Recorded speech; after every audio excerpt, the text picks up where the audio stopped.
বিশ্ব আজ আগুনের কিনারায় দাঁড়িয়ে। মিডল ইস্টে শুরু হয়েছে এমন এক যুদ্ধ যার প্রভাব কাঁপিয়ে দিচ্ছে পুরো পৃথিবী। একদিকে আমেরিকা ও ইসরায়েল, অন্যদিকে ইরান, আর পিছনে যুদ্ধ প্রস্তুতি নিচ্ছে চীন। তাহলে কি শুরু হতে যাচ্ছে তৃতীয় বিশ্বযুদ্ধ? যুক্তরাষ্ট্র, আমেরিকা ও ইসরায়েল ইরানকে লক্ষ্য করে সামরিক ও বেসামরিক স্থলে অভিযান চালিয়ে যাচ্ছে। ইরানে 153টি শহরের 500 শতাধিক স্থানে হামলা হয়েছে, অন্তত 1000-এর বেশিরভাগ।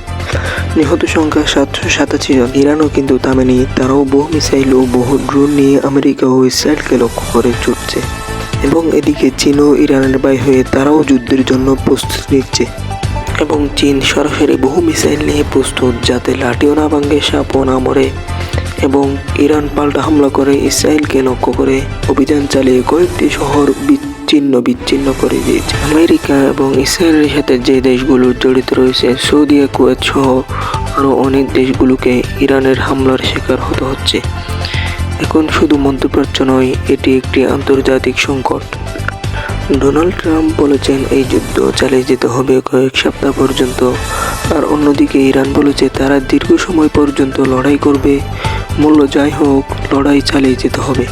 উড়োজাহাজ বাতিল, তেলের দাম বাড়ছে এবং আন্তর্জাতিক বাণিজ্য প্রভাবিত হচ্ছে। ইসরায়েল এবং আমেরিকার বিরুদ্ধে যখন একা মাথা উঁচু করে লড়ছে ইরান, তখন লেবানন থেকে ভেসে এলো আগুনের প্রতিরোধের বার্তা। লেবাননের প্রতিরোধের আন্দোলন রীতিমতো কাঁপিয়ে দিয়েছে ইসরায়েল বাহিনীকে। আয়াতুল্লাহ খামেনি শহীদ হওয়ার পরে আবার জেগে ওঠার বার্তা দিয়েছিল লেবাননের প্রতিরোধ গোষ্ঠী। ইসরায়েলে চালানো হয় মিসাইল হামলা।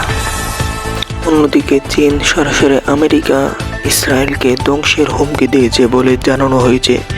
এবং এই যুদ্ধের মাধ্যমে কি তৃতীয় বিশ্বযুদ্ধ হয়ে যাবে? এটাই প্রশ্ন সবার জন্য। তোমরা যদি আমাদের চ্যানেল নতুন হয়ে থাকো তাহলে চ্যানেলটি সাবস্ক্রাইব করে একটি লাইক করে দিও।